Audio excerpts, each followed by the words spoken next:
past, there's been a lot of chatter about how Michigan hasn't matched the intensity in this game. Do you think that's been overblown? I'm not going to talk about the past, but we'll be intense for this game. We'll bring the intensity. Where do you think Donovan's made the biggest strides on punt returns? Decisions, making the right decisions, when he's not catching the ball, getting the other guys out of the way from it. Poison-wise, natural, he's improved his catching ability, which is good. He wasn't as natural as you'd like him to be back there, but now he's become that. And I think he's taken command of the punt return unit. He's the only guy who has his eyes on the ball the entire play, so he's got to take command, and he's been doing that. Is that just a product of time and experience? Yeah, I think so. Before last year, an older special teams coach told me, hey, I would never start a true freshman as a punt returner, but Donovan was the best guy we had, so we went with it, and he's just grown in that position, and he's pretty dynamic now. He's dangerous back there. I know he scares the opponents, so it's a good weapon to have, and he's continuing to work on it daily, which is great. How well is Josh playing right now, Metellus? He's playing at a high level. He's practicing at a high level. That's what I tell him. That's why he's playing at a high level. He is. He's just seeing the game really well. And seeing what's going to be, how we're going to be attacked really well back there. He's taking command. He's made more vocal, and he's finishing plays. And that's we got to keep that going. But we keep that going during the weekend practice as well, and it's paid off in the games. What has he gotten best at from the beginning of the season to this point? From the beginning of the season to this point, I would say the practice habits. Just finishing every play in practice.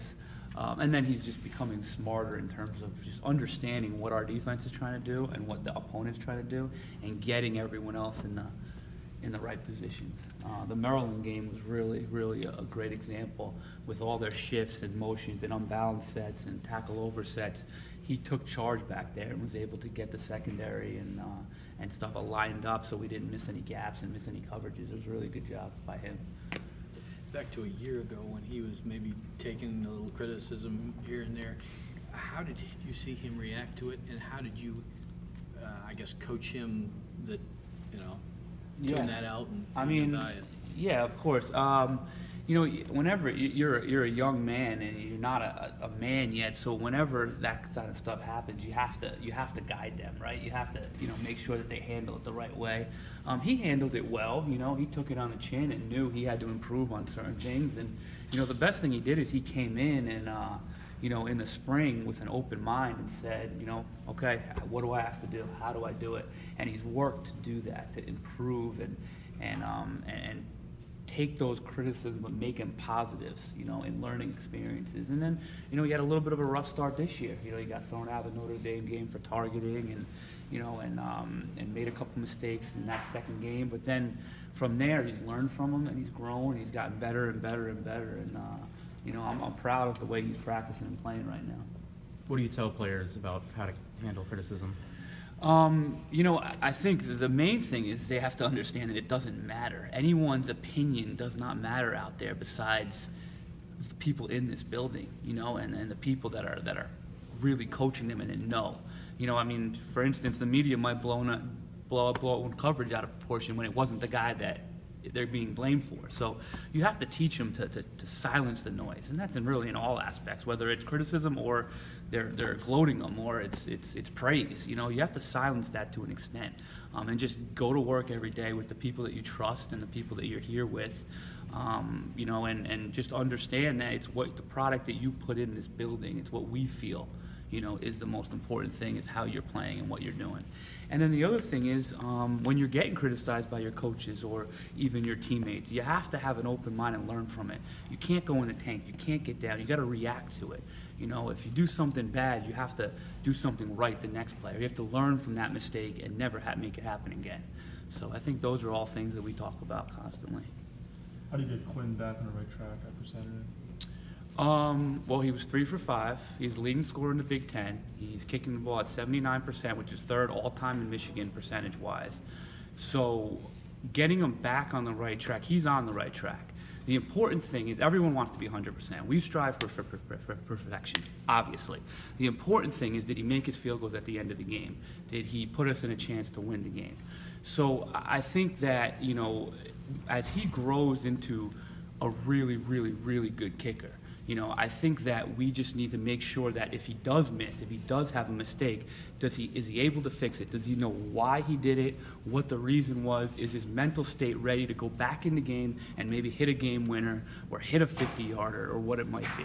So I don't think he's off track. I just think that, you know, he missed a kick and he reacted and made a kick. And, you know, he's doing his good job from his short distances. You know, he's 8 for 8 right now, under 40.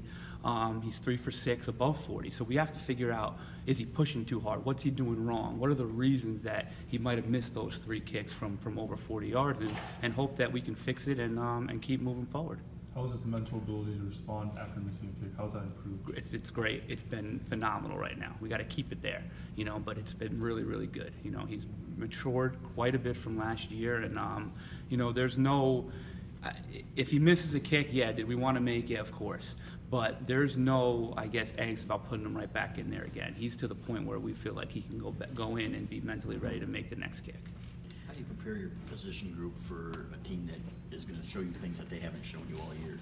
Well, you try to prepare them the best you can, right? You try to show them as much as you think fit in the other team's schemes, but you can't invent things. You know, you don't want to chase ghosts, right? Because then, you know, you're looking for things that aren't there, right? So, you know, I think that you just prepare them the best you can and show them what could happen, you know, based on scheme-wise or based on what they've done in the past, and then just allow them to go play fast, you know, and if something does happen, it's the speed that'll make up for it, you know, run around, have your eyes in the right location, and go knock the ball down and things like that.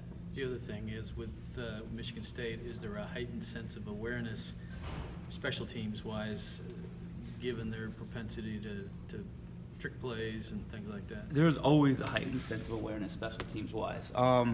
But yeah, they put it on the line and they do some things and taste risks more than other teams might.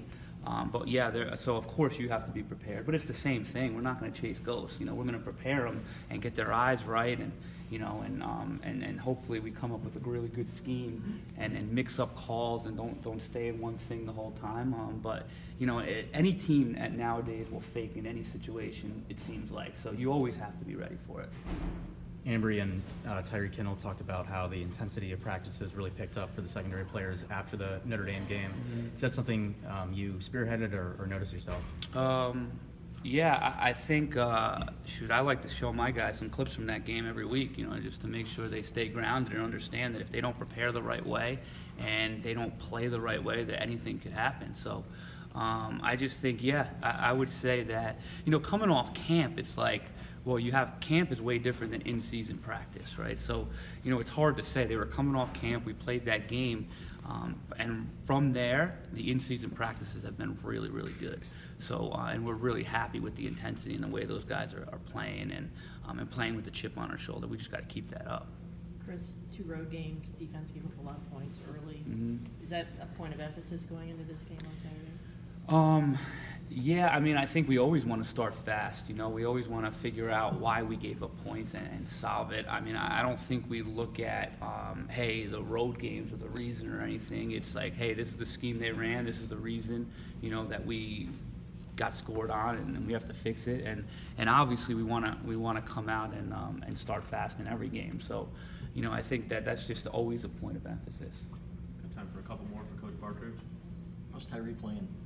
Good. I think he had his best game last week. You know, personal opinion, of course, but you know, I think that he was physical. He was running around. He was making the calls. He was getting in the right spots. So really happy with his play last week. And again, this is going to be a great challenge for him. You know, in this one, you know, I think he needs to step up.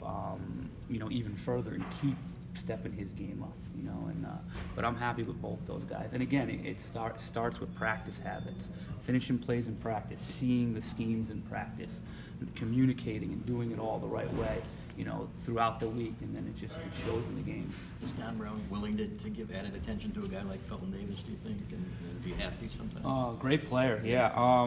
Yeah, I think yeah, it's they have a lot of great players. You know, they got a bunch of good receivers, and the running backs are running hard, and the quarterback makes a lot of plays. So, you know, it's hard because once you give attention to one guy, then it opens up other stuff. So I think Don is a real well-rounded, hey, let's take care of our business type of guy, more so than, hey, we got to just look over here and get tricked over there, So, we're going to stay in our defensive scheme and then just hope our players make the plays. Anything else for Coach Partridge?